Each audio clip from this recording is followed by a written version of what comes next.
एक बार भाई, ये मौका बार बार नहीं आएगा।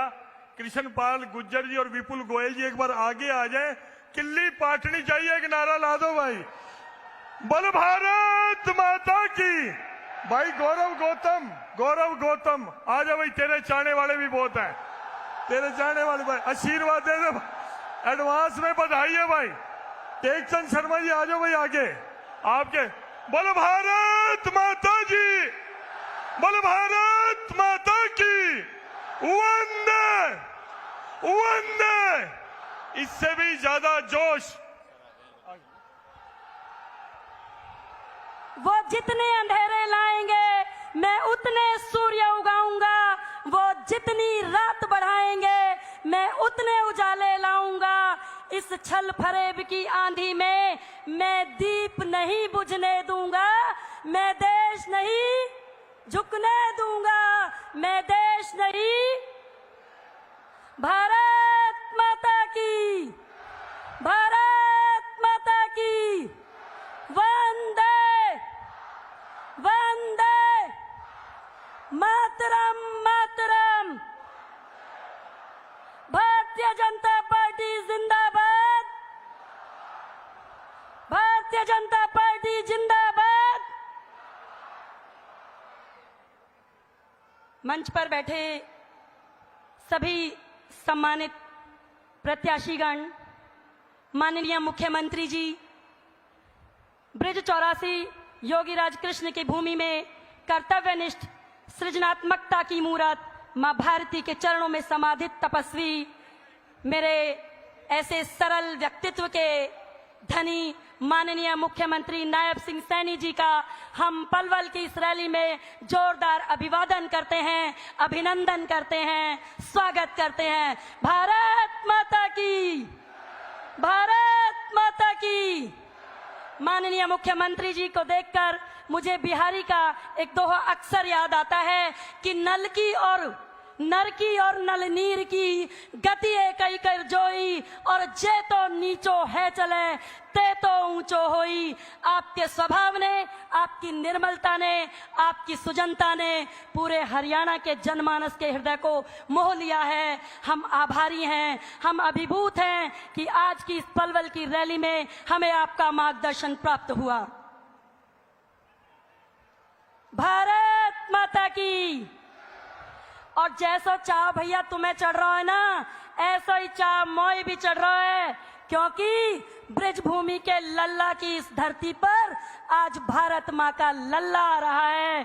तो जोरदार तालियों के साथ, इसी जोश के साथ, इसी ओज के साथ हमें बता देना है कि आज अपने मानवीय, अपने यशस्वी, तेजस्वी और तपस्वी प्रधानमंत्री को अपने बीच पाकर हम कितने आशान्वित हैं और कितने अभिभूत हैं।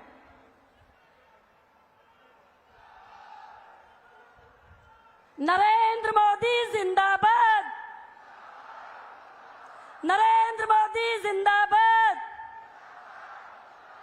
नायब सैनी जिंदाबाद, मोहनलाल बड़ौली जिंदाबाद, माननीय कृष्णपाल गुर्जर जिंदाबाद। 1 2 3 4 मोदी तेरी जय जय का। 1 2 3 4, 1 2 3 4। जब तक सूरज चांद रहेगा, जब तक सूरज चांद रहेगा, हरियाणा ने कर दिया आगाज, नायब के सर होगा ताज। हरियाणा ने कर दिया आगाज, हरियाणा ने कर दिया आगाज। मोदी जी को जय श्री राम, मोदी जी को जय श्री राम, नायब जी को राधे श्याम। भाई एक नारा तो लगना चाहिए, देखो देखो कौन आया, हिंदुस्तान का शेर आया। देखो देखो कौन आया, देखो देखो कौन आया, देखो देखो कौन आया। भैया बहनों, आज ब्रिज मंडल और मेवात क्षेत्र के मतदाताओं अपने मन की बात कहवे के लैया भारत माँ को लल्ला आ गया है। अरे कोई पुष्पनते, कोई तारीनते और कोई खुशी के आंसूनते और भारत माँ के शेर को स्वागत कर रहे हैं। ब्रज में हो रही जय जयकार, ब्रज में मोदी आयो है, ब्रज में हो रही जय जयकार, ब्रज में मोदी आयो है। मोदी जी को जय श्री राम, मोदी जी को जय श्री राम। 1 2 3 4, 1 2 3 4। देखो देखो कौन आया, देखो देखो कौन आया। इसी के साथ ही मैं माननीय मुख्यमंत्री जी से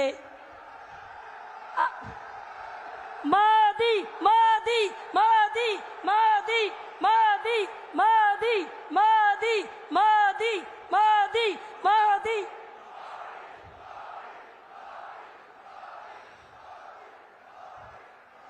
माननीय प्रधानमंत्री जी, हमारे मुख्यमंत्री जी को देखकर मुझे 2 पंक्तियां याद आती हैं। यह सुख कैसा शासन का, शासन रे मानव मन का। ठीक आप ही का अनुसरण करते हुए हमारे मुख्यमंत्री जी मानव हृदयों पर राज कर रहे हैं। इसलिए मैं माननीय मुख्यमंत्री जी को आमंत्रित करती हूं कि वो आए और अपने शब्दों के द्वारा माननीय प्रधानमंत्री जी का पलवल की इस रैली में हार्दिक अभिनंदन करें, स्वागत करें। माननीय मुख्यमंत्री जी।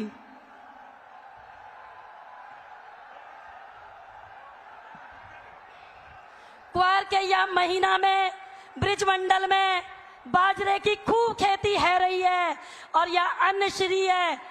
भेंट करके बाजरे की बालन को बुक्को देके मैं मुख्यमंत्री जी से आग्रह करती हूं कि वो माननीय प्रधानमंत्री जी का स्वागत करे। मोदी जी को जय श्री राम, मोदी जी को जय श्री राम, मोदी जी को जय श्री। प्रदेश अध्यक्ष जी से आग्रह है कि वो पटका पहनाकर माननीय प्रधानमंत्री जी का स्वागत करें। माननीय प्रदेश अध्यक्ष जी पटका पहनाकर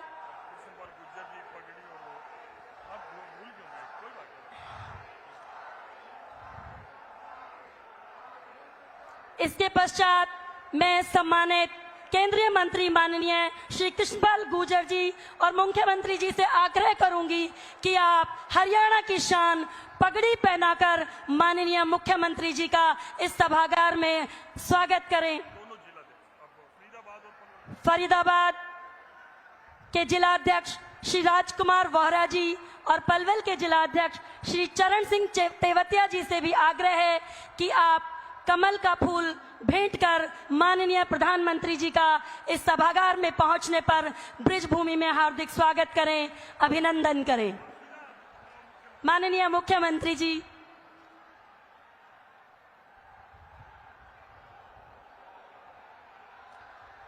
भारत माता के। एक जोरदार जयकारे के साथ आज हमारे बीच में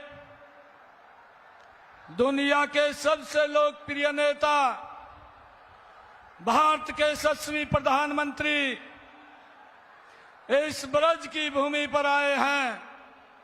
एक जोरदार जयकारे के साथ भारत माता के। आज हम सब का परम सौभाग्य है आदरणीय प्रधानमंत्री जी एक बार फिर हरियाणा में आपका स्वागत है, अभिनंदन है।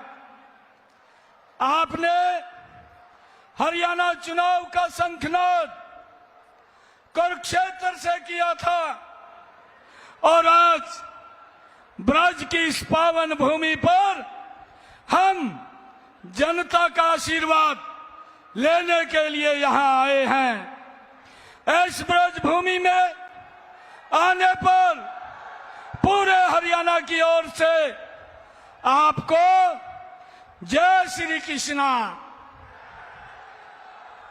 चुनाव के 4 दिन बचे हैं। आज माननीय प्रधानमंत्री जी हमारे बीच में हैं। मैं आज आपको बताना चाहता हूं, नीति, नियत और नेतृत्व सही हो 10 सालों में क्या कुछ हो सकता है। इन 10 सालों में देश कितना मजबूत हुआ है और हरियाणा कितना आगे बढ़ा है। माननीय प्रधानमंत्री जी, मैं पिछले लगभग 6 महीने से लगातार लोगों के बीच जा रहा हूं, उनसे मिल रहा हूं और मैं जब किसी गरीब के घर जाता हूं, उनका आशीर्वाद लेने के लिए मैं वो बताना चाहता हूं। मैं जैसे ही घर के अंदर जाने लगता हूं तो वहां प्रधानमंत्री आवास का बोर्ड लगा मिल जाता है। फिर अंदर जाता हूं तो पानी का नल मिलता है, शौचालय मिलता है। व्यक्ति चाय के लिए पूछता है और बनाकर ला देता है, तो बताता है कि गैस का कनेक्शन भी सरकार ने दिया है, बिजली भी उस घर में होती है। अगर कोई बीमार दुखी होता है और हाल पूछता हूं तो पता चलता है कि इलाज भी आयुष्मान से हो रहा है। माननीय प्रधानमंत्री जी, मैं उस घर से लौटकर वोट की अपील करके बाहर नहीं आता, मैं खुश होकर आता हूं। आपके नेतृत्व में हमने उस गरीब के जीवन को बदला है जिसे पिछली सरकारों ने उसके हाल पर छोड़ दिया था। माननीय प्रधानमंत्री जी, मुझे खुशी है इस बात की होती है कि हम उस तक पहुंच पाए हैं जिसके पास आजादी के 70 सालों में कोई सरकार नहीं पहुंच पाई थी। माननीय प्रधानमंत्री जी, यह सब 10 सालों में हुआ है। भारतीय जनता पार्टी की सरकार में हुआ है, आपके नेतृत्व में हुआ है। कांग्रेस पूछती है 10 सालों में हरियाणा को क्या मिला। एक एमपी हाईवे कांग्रेस से 10 साल में पूरा नहीं हुआ था। माननीय प्रधानमंत्री जी, 152D Dwarka expressway, Delhi Mumbai expressway, Dehradun Ambala Delhi expressway और हरियाणा के हर जिले से गुजरता हुआ एक नेशनल हाईवे हरियाणा को दिया है। यह मात्र 10 सालों में हुआ है। माननीय प्रधानमंत्री जी, आज रेवाड़ी में एम्स का काम शुरू हो चुका है। जज्जर में एम्स का कैंसर सेंटर बन चुका है। अंबाला में कैंसर हॉस्पिटल बनकर तैयार है। प्राकृतिक चिकित्सा का सबसे बड़ा केंद्र झज्जर आ गया है। देश की आयुर्वेदिक यूनिवर्सिटी हरियाणा में बनने जा रही है। आज हरियाणा एक हरियाणवी राम का नाम भी लेता है और रामलला के दर्शन भी करने जाता है। यह सब 10 वर्ष के अंदर हुआ है। आदरणीय प्रधानमंत्री जी, आज हरियाणा का लाल सीमा पर जाता है तो पत्थरबाजों के हाथों उसकी जान नहीं जाती है। यह बदलाव पिछले 10 सालों में हुआ है। आदरणीय प्रधानमंत्री जी, यह बदलाव आदरणीय माननीय प्रधानमंत्री जी श्री नरेंद्र मोदी जी के नेतृत्व में और आपके आशीर्वाद से बनी भारतीय जनता पार्टी की डबल इंजन की सरकार के कारण आया है। आदरणीय प्रधानमंत्री जी, कांग्रेस यह सब करना तो दूर, इन कामों की कल्पना भी नहीं कर सकती थी। कांग्रेस एक का एक ही सिद्धांत है। अंग्रेज कहते थे फूट डालो, राज करो। कांग्रेस कहती है झूठ बोलो और राज करो। पहले हरियाणा में 7 झूठ की गारंटी दी, लगा कि इससे तो बात बनेगी नहीं। अब तो पूरा का पूरा झूठ की किताब कांग्रेस ने उतारने का काम किया है। माननीय प्रधानमंत्री जी, अब सुना है मोहब्बत की दुकान लेकर दोनों हरियाणा पर्यटन यात्रा पर आए हैं। इनकी मोहब्बत की दुकान ऐसी है कि उसमें नौकरी से लेकर किसानों की जमीन और घोटालों से लेकर आरक्षण तक सब बिकता है, सबकी नीलामी होती है। भाइयों, कांग्रेस और भारतीय जनता पार्टी का सबसे बड़ा अंतर अगर कोई है तो यह है, कांग्रेस के नेता अपने परिवार का घर भरने, हरियाणा को लूटने के लिए आते हैं। और माननीय प्रधानमंत्री जी, आप जब हरियाणा आते हैं, हरियाणा को अपना परिवार मान करके उसके लिए कुछ ना कुछ करने का आप दे करके जाते हैं। माननीय प्रधानमंत्री जी, आपने 5 तारीख को धारा 370 खत्म की थी और 5 तारीख को ही आपने राम मंदिर का शिलान्यास भी किया था। अब एक और 5 तारीख आ रही है। मैं आपको विश्वास दिलाता हूं कि इस 5 तारीख को हरियाणा तीसरी बार भारतीय जनता पार्टी की सरकार बनाने का इतिहास रचेगा। मैं एक बार फिर हरियाणा की धरती पर आपका स्वागत करता हूं, आपका अभिनंदन करता हूं और आपको पूरे हरियाणा की तरफ से मैं राम राम कहता हूं। बहुत बहुत धन्यवाद।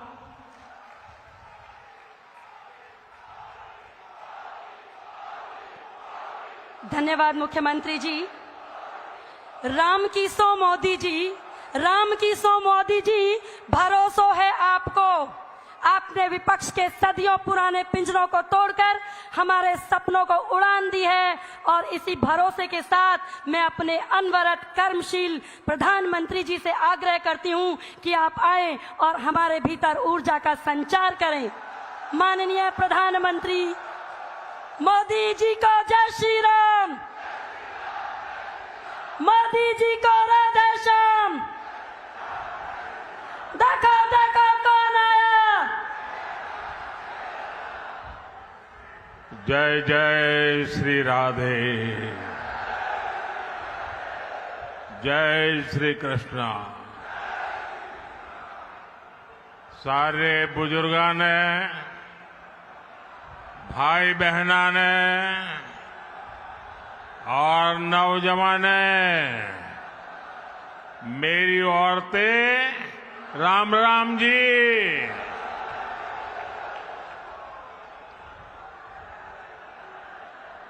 राजा नाहर सिंह और राजा जैत सिंह नागर जी की इस वीर धरा को प्रणाम करता हूं।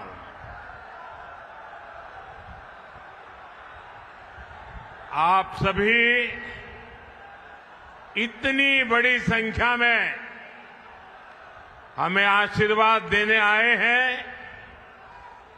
दूर दूर तक जहां भी मेरी नजर पहुंच रही है, लोग ही लोग हैं। उत्साह और उमंग से भरा हुआ ये दृश्य चुनाव के नतीजों का एहसास दिला रहा है।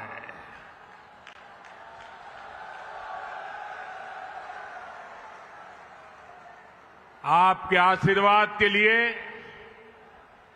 आपके सहयोग के लिए हम आपके बहुत बहुत आभारी हैं। साथियों, हरियाणा में तो चुनाव अभियान चल रहा है, लेकिन आज जम्मू कश्मीर में अंतिम चरण का मतदान हो रहा है।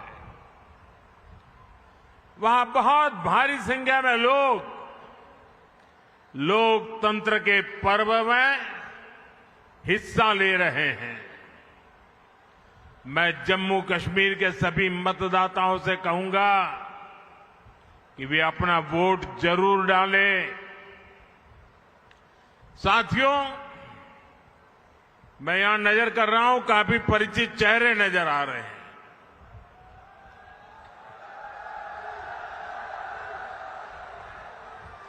साथियों, मैंने एक सामान्य कार्यकर्ता के रूप में लंबे समय तक हरियाणा की जमीनी राजनीति को देखा है। बीते दिनों हरियाणा के अलग अलग क्षेत्र में मुझे चुनाव अभियान के लिए, जनता जनार्दन के दर्शन के लिए जाने का अवसर मिला है। आज इस चुनाव की ये मेरी अंतिम सभा है और आपने भी मेरी इस चुनाव की आखिरी सभा को 4 चांद लगा दिए।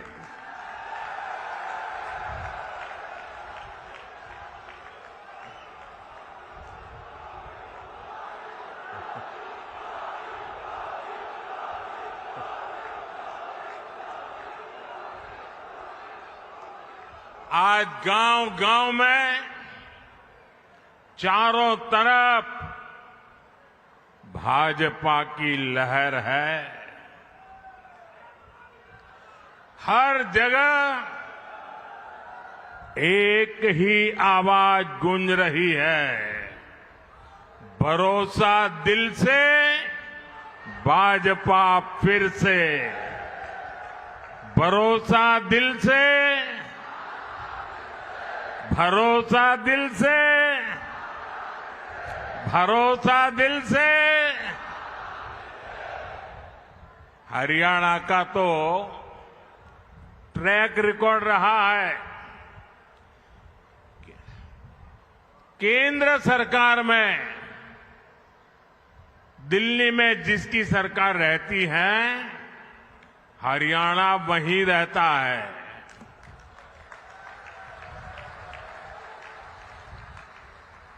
आपने दिल्ली में तीसरी बार भाजपा सरकार बनाई, अब यहां तीसरी बार भाजपा सरकार बनाना आप लोगों ने तय कर लिया है। साथियों, हरियाणा की इस धरती ने हमें गीता का संदेश दिया है। हरियाणा ने हमें सिखाया है, काम करो, मेहनत से काम करो। लेकिन कांग्रेस का फॉर्मूला है, न काम करो और न दूसरों को काम करने दो। कांग्रेस की राजनीति केवल झूठे वादों तक सीमित रहती है, जबकि भाजपा की राजनीति मेहनत करना और परिणाम ला करके दिखाना। हम मेहनत पे ध्यान केंद्रित करते हैं, हम परिणाम पर ध्यान केंद्रित करते हैं। और कांग्रेस कभी भी खुद मेहनत नहीं करती। कांग्रेस को लगता था कि 10 साल हो गए, हरियाणा वाले उन्हें थाली में परोसकर सत्ता दे देंगे। यही गलतफहमी कांग्रेस को मध्य प्रदेश में भी थी। वहां भी कांग्रेस के लोग पहले ही जीत का जश्न मनाने लग गए थे, लेकिन वोटिंग के दिन मध्य प्रदेश की जनता ने कांग्रेस को दिन में तारे दिखा दिए, आईना दिखा दिया।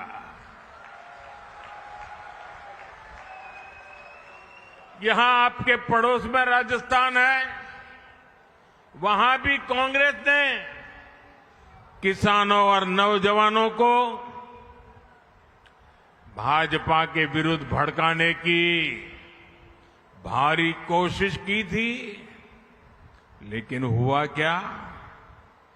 कांग्रेस धड़ाम हो गई, धड़ाम। अब यहां हरियाणा में भी यही होने जा रहा है, धड़ाम।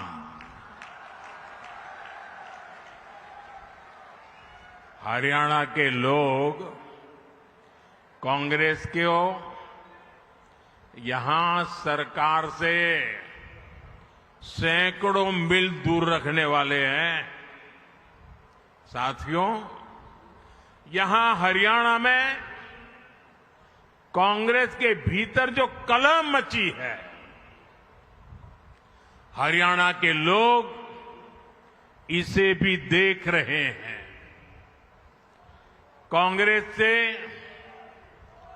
सबसे अधिक नाराजगी तो दलित, पिछड़े और वंचित समाज की है।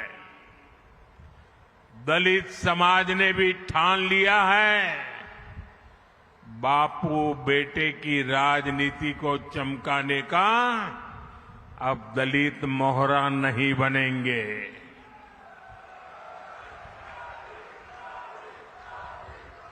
वो देख रहा है कि कैसे भाजपा सबको अवसर दे रही है।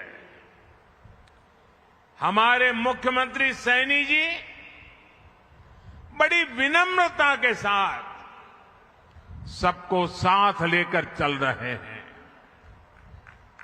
साथियों, कांग्रेस ने 60 साल 70 साल तक देश पर राज किया। इतना मौका मिलने पर भी कांग्रेस ने देश के लोगों को तरसा कर रखा। सड़क, बिजली, पानी, शौचालय, पक्के घर, एक बहुत बड़ी आबादी मूल सुविधाओं से वंचित थी। कांग्रेस के भ्रष्टाचार का हाल ये था कि 1 रुपया अगर दिल्ली से निकलता था तो गरीब के घर तक जाते जाते 15 पैसा हो जाता था। देश पूछ रहा है, ये वो कौन सा पंजा था जो 1 रुपये को घिस घिस करके 15 पैसा बना देता था। गरीबों के हक को लूटने वाले गरीबी हटाने का नारा देते थे। कांग्रेस ने देश के लिए जरूरी हर विषय को उलझाए रखा। वो उलझाने में एक्सपर्ट रहे हैं। कांग्रेस ने अयोध्या में राम मंदिर नहीं बनने दिया। कांग्रेस ने जम्मू कश्मीर में बाबा साहब आंबेडकर का संविधान पूरी तरह से लागू नहीं होने दिया। उसने हमारी बहनों को संसद और विधानसभा में आरक्षण से वंचित रखा। उसने हमारी मुस्लिम बहनों को 3 तलाक की समस्या में उलझाए रखा। यानी कांग्रेस ने देश की, देशवासियों की समस्याओं का समाधान नहीं किया, बल्कि अपने बेटे बेटी, अपना परिवार, उसको स्थापित करने में ही पूरी की पूरी शक्ति लगा दी। साथियों, आज मैं पूरे देश के सामने, पूरे हरियाणा के सामने एक सवाल रख रहा हूं, आखिर ऐसा क्या है कि कांग्रेस इतना कुछ गलत कर रहे हैं, इतने सारे पाप कर चुके हैं, फिर भी सरकार बनाने के सपने देखते हैं? मैं आपको बताता हूं कि आखिरकार कांग्रेस को ये सपने देखने की हिम्मत कहां से आती है। दरअसल कांग्रेस को लगता है कि भाजपा के समर्थकों ये सारे देशभक्ति से भरे हुए लोग हैं। ये देशभक्ति से भरे हुए लोगों का उनको भ्रमित करना, उनको तोड़ना, उसका कुछ रास्ता उनके दिमाग में चलता रहता है। बंद कमरों में कांग्रेस के नेता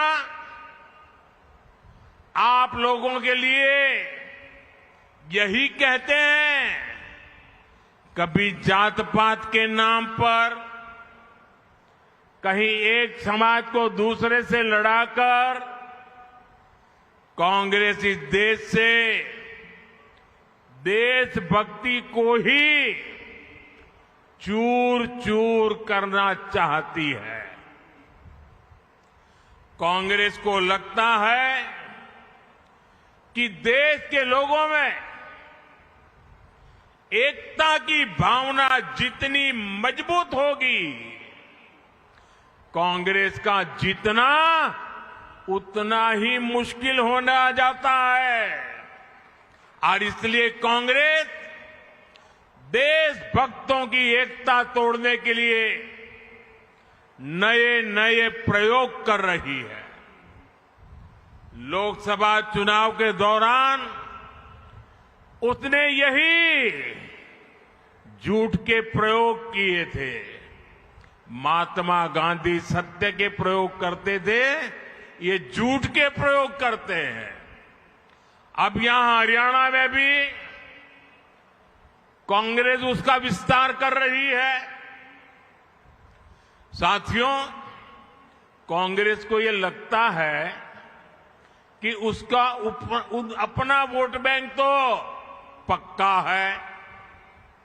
वो सोचती है कि बटेंगे, लड़ेंगे वो लोग जो भारत से प्रेम करते हैं।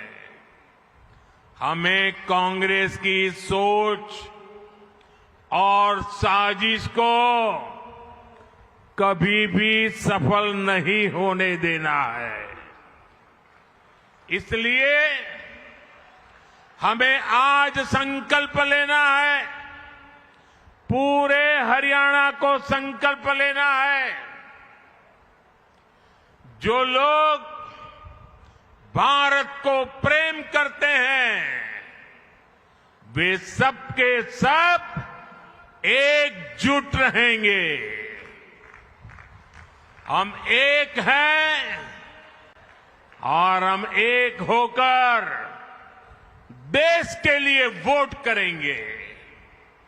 हम एकजुट होकर अपने बच्चों के भविष्य के लिए वोट करेंगे। हम एकजुट होकर अपनी बेटियों की सुरक्षा के लिए वोट करेंगे।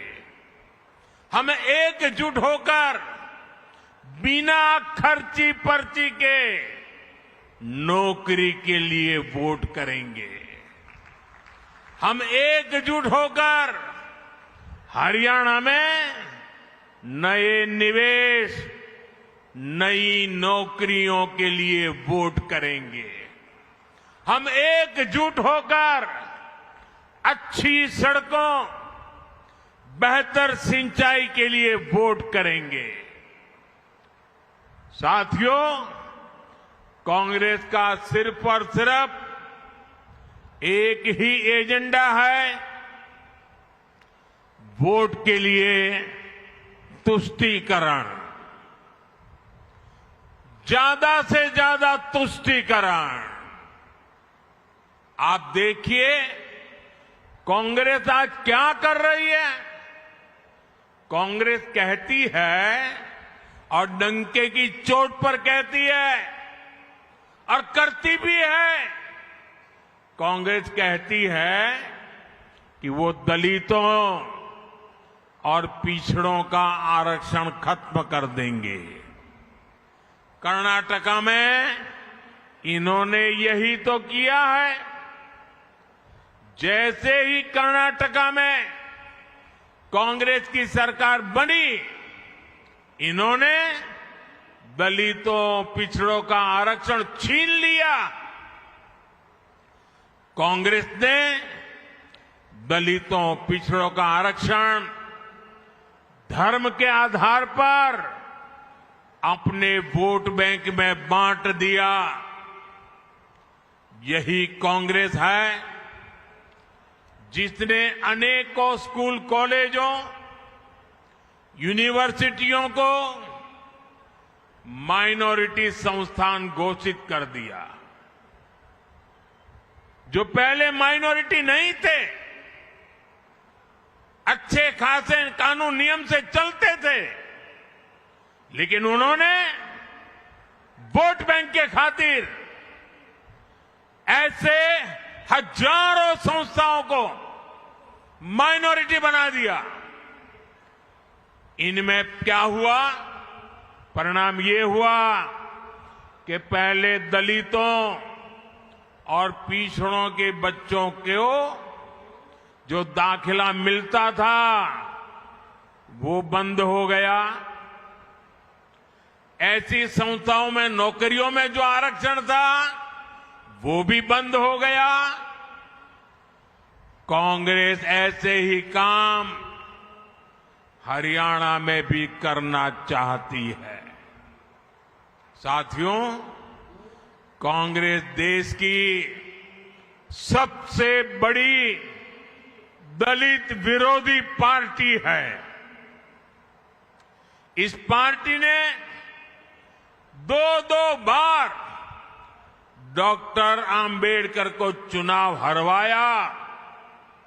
उनको डर था बाबा साहब डॉक्टर आंबेडकर जी अगर पार्लियामेंट पे आएंगे और उनकी आंखों में आंख मिलाकर सवाल पूछेंगे तो ये जवाब नहीं दे पाएंगे। इतने वो बाबा साहब से डरते थे, इसलिए दो बार उनको पार्लियामेंट में न पहुंचे, इसलिए भांति के षड्यंत्र किए। इन्होंने संसद के सेंट्रल हॉल की उनकी तस्वीर तक नहीं लगने दी। वो इतने डरते थे बाबा साहब से कि अगर संसद भवन में उनकी तस्वीर लग जाए तो भी ये कांपते थे। दलित हिंसा की सबसे ज्यादा घटनाएं कांग्रेस के राज में ही हुई है और अब तो इनका एक वीडियो भी वायरल हो रहा है। इनके एक नेता जिन्होंने मिर्चपुर कांड के समय भी दलितों के साथ बदनीयत दिखाई थी, उनके ऑफिस में कांग्रेस कार्यकर्ता डंके की चोट पर ताली लेकर के सीना तान करके कह रहे हैं कि एक दिन तो आरक्षण खत्म होगा ही। यानी कांग्रेस ने आरक्षण खत्म करने का प्लान बना लिया है और उनके लिए हरियाणा इसका टेस्ट स्टेट होने वाला है। लेकिन साथियों, जब तक बीजेपी है, जब तक मोदी है,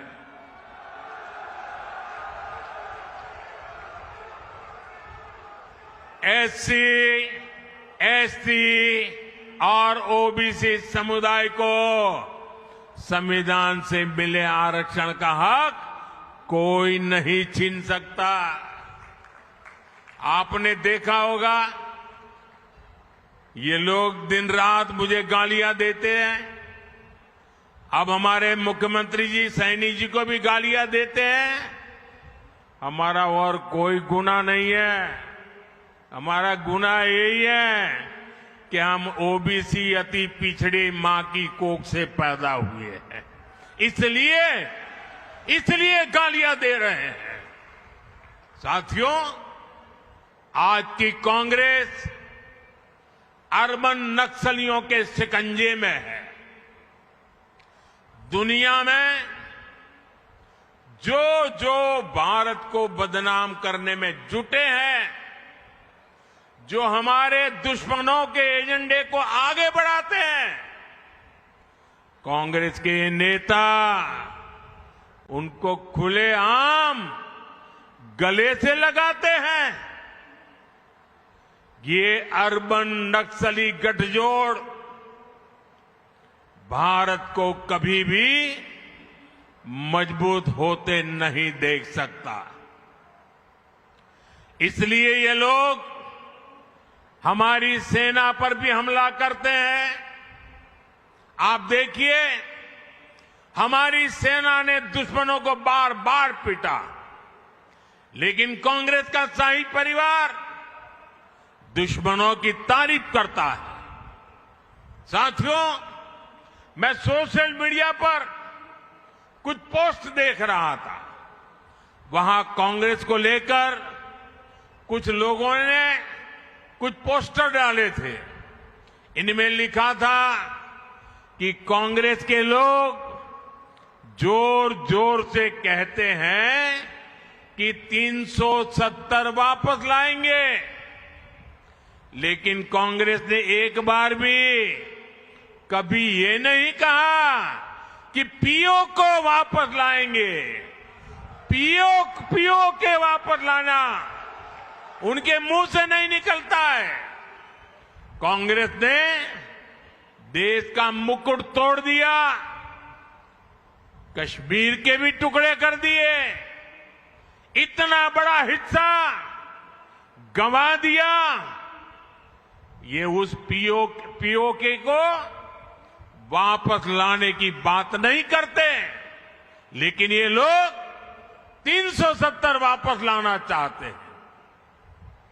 ये बातें आज सोशल मीडिया पर कांग्रेस के लिए लिखी जा रही है। सही में ये देश का दुर्भाग्य है। 370 की वापसी के मुद्दे पर कांग्रेस को कौन उसकी तारीफ कर रहा है? कांग्रेस को पाकिस्तान की सरकार ने भरपूर समर्थन दिया है। अब आप ही बताइए, जो एजेंडा पाकिस्तान को पसंद है, वो कट्टर देशभक्त मेरे हरियाणा के लोगों को क्या कभी भी पसंद आ सकता है? क्या कभी भी पसंद आ सकता है क्या? जो कांग्रेस पाकिस्तान को खुश करती है, वो हरियाणा को कभी भी खुश रख सकती है क्या? साथियों, कांग्रेस देश की सबसे बेईमान और धोखेबाज पार्टी है।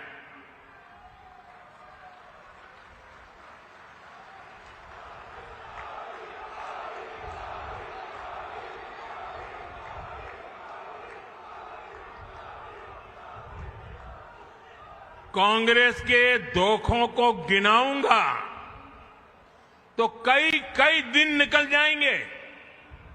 मैं सिर्फ एक उदाहरण देता हूं। कांग्रेस ने देश की रक्षा करने वाले, देश के लिए शहीद होने वाले फौजियों तक धोखा किया। 40 साल तक कांग्रेस ने वन रैंक वन पेंशन नहीं दिया। सिर्फ 500 करोड़ रुपए दिखाकर कांग्रेस कहती थी OROP one rank one pension 500 crore. जबकि मैंने रेवाड़ी में वादा किया था आकर के 2013 सितंबर में, और रेवाड़ी की धरती से मैंने कहा था रेवाड़ी वीरों की धरती है, देश के लिए मर मिटने वालों का ये इलाका है। और तब मैंने कहा था, तब तो मैं चुनाव लड़ रहा था, प्रधानमंत्री नहीं बना था, मैंने कहा था कि मैं वादा करता हूं मैं वन रैंक वन पेंशन लागू करके रहूंगा। और हमने लागू किया, और लागू किया तो फौजी परिवारों को करीब करीब 1.25 लाख करोड़ रुपए दिए। अब बताइए, जो जिस काम के लिए 1.25 लाख करोड़ रुपए लगने वाले थे, ये 500 करोड़ दिखा करके कहते थे कि ओआरओपी दे दिया। क्या ये धोखा है कि नहीं है? धोखा है कि नहीं है? ये फरेब है कि नहीं है? ये झूठ है कि नहीं है? यहां हरियाणा में भी हमारे फौजी परिवारों को 10,000 करोड़ रुपए से ज्यादा मिले हैं।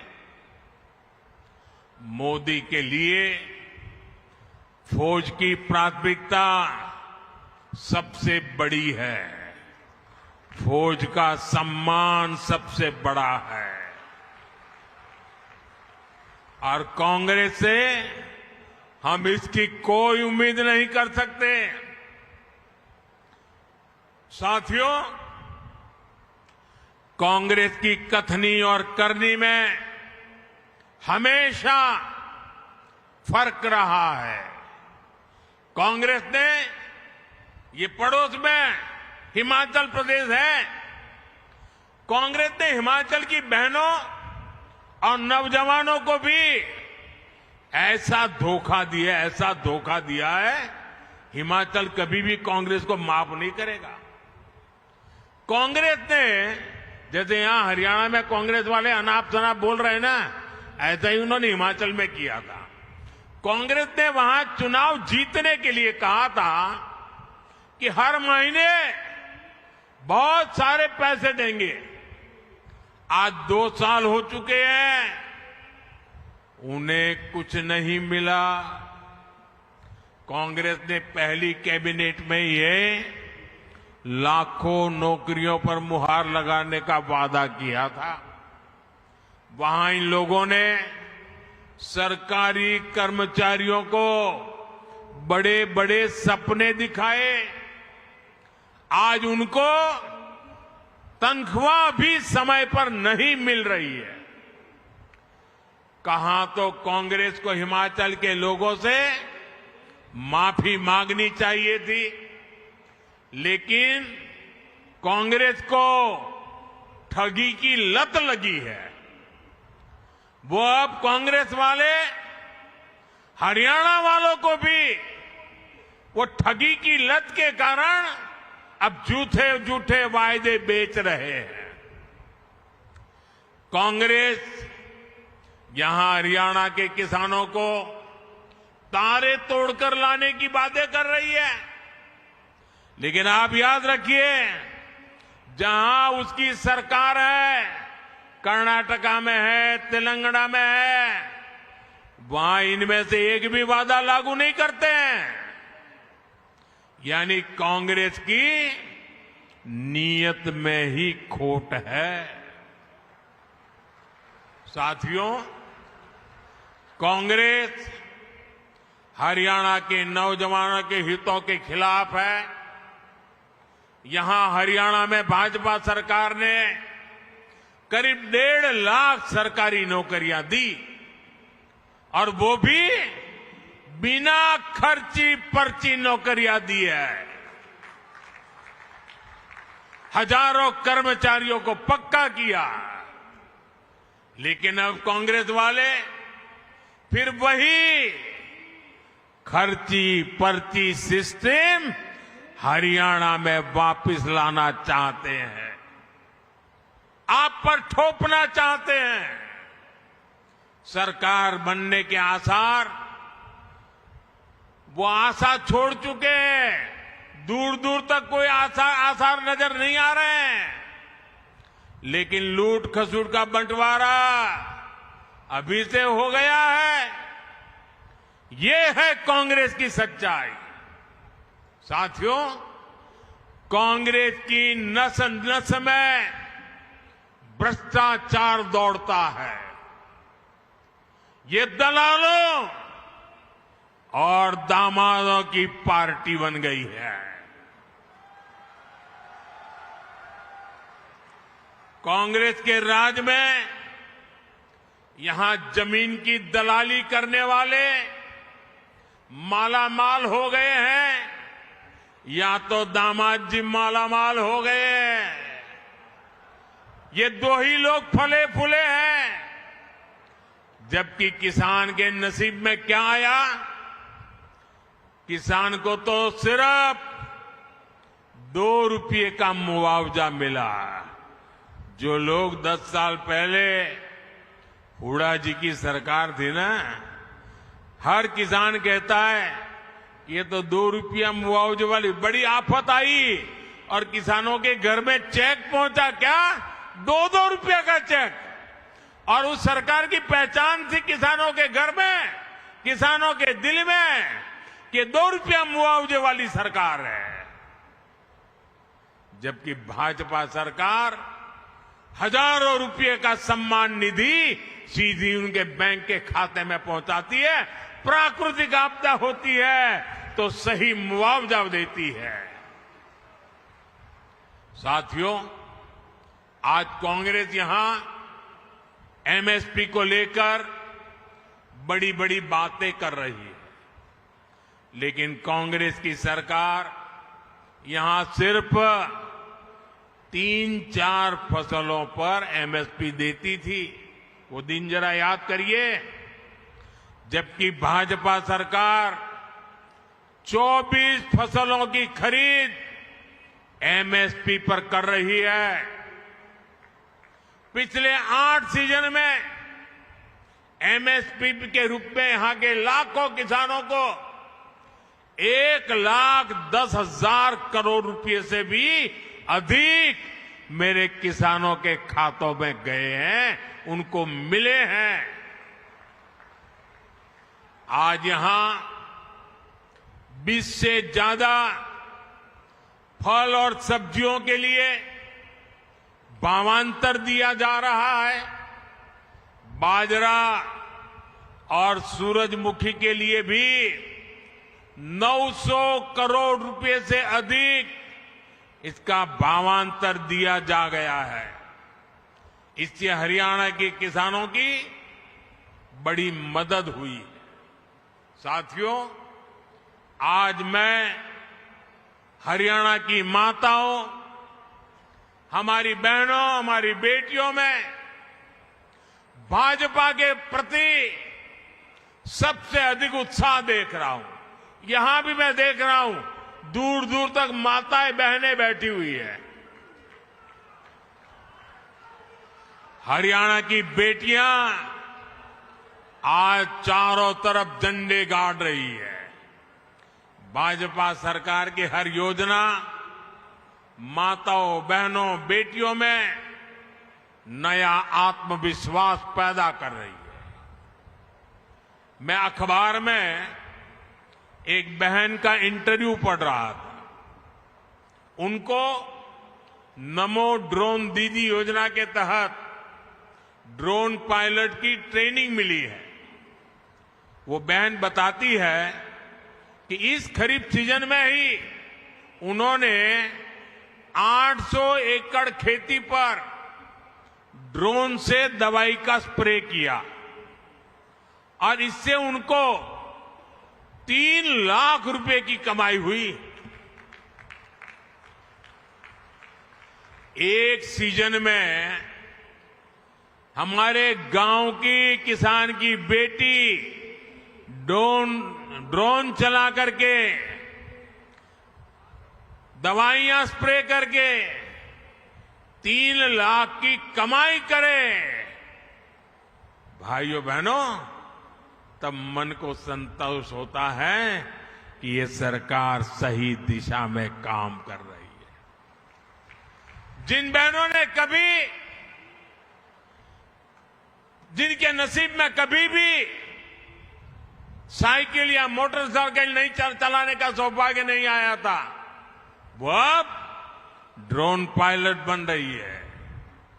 जो बहनें कभी सिर्फ परिवार पर आश्रित होने पर, परिवार पर ही आश्रित होकर के मजबूर रहती थी, वो आज लखपति दीदियां बनकर के परिवार का सहारा बन रही है। साथियों, भाजपा सरकार हरियाणा के विकास को, हर क्षेत्र के विकास को नई गति दे रही है। बल्लभगढ़ तक मेट्रो पहुंच चुकी है और अब पलवल भी मेट्रो से कनेक्ट होने वाला है। पलवल देश का हाईवे हब भी बन रहा है। भाजपा सरकार पूरे ब्रज क्षेत्र के विकास पर जोर दे रही है। इसका फायदा यहां के लोगों को मिलेगा। पड़ोस में जेवर अंतर्राष्ट्रीय हवाई अड्डे से भी आपको बहुत लाभ होगा। ये एरिया रेल कनेक्टिविटी का भी हब बनता जा रहा है। Palwal Sonipat orbital railway corridor हो या फिर मालगाड़ियों के लिए स्पेशल कॉरिडोर, यहां के किसानों और उद्योगों के लिए अवसर ही अवसर है। वल्लभगढ़ में कॉलेज और पृथला में स्किल यूनिवर्सिटी बनने से भी नौजवानों को सुविधा मिली है। नाहरसी क्रिकेट स्टेडियम का निर्माण भी यहां के युवाओं को बहुत मदद करने वाला है। साथियों, ये चुनाव नया इतिहास बनाने का है। ये चुनाव हरियाणा को विकास की नई बुलंदी देने का है। दिल्ली में आपका ये बेटा बैठा है।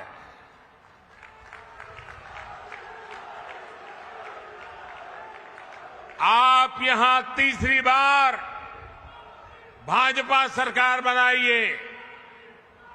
मैं आज पलवल की धरती से पूरे हरियाणा के मेरे जागरूक मतदाताओं को, देशभक्त मतदाताओं को आग्रह करता हूं कि आप रिकॉर्ड वोटों से फिर एक बार भाजपा की सरकार बनाइए।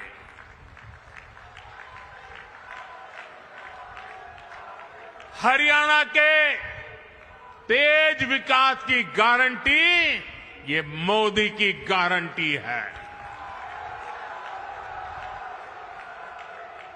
फरीदाबाद हो, पलवल हो, मेवात हो, गुड़गांव हो, भाजपा के हर उम्मीदवार को आपको भारी बहुमत से विजयी बनाना है। मैं सभी उम्मीदवारों से आग्रह करता हूं, जरा आगे खड़े हो जाए सभी उम्मीदवार जो चुनाव लड़ने वाले हैं, वो जरा आगे आ जाएं। आप सबके आशीर्वाद मेरे इन सभी साथियों को दीजिए। मुझे आपकी सेवा करने का मौका दीजिए। मैं फिर एक बार इतनी बड़ी तादाद में आशीर्वाद देने के लिए आए, मैं सर झुका करके आपका नमन करता हूं, आपका अभिवादन करता हूं। मेरे साथ बोलिए, भारत माता की, दोनों हाथ ऊपर करके पूरी ताकत से आवाज दीजिए, भारत माता की, भारत माता की, भारत माता की, भारत माता की, भारत माता की। बहुत बहुत धन्यवाद।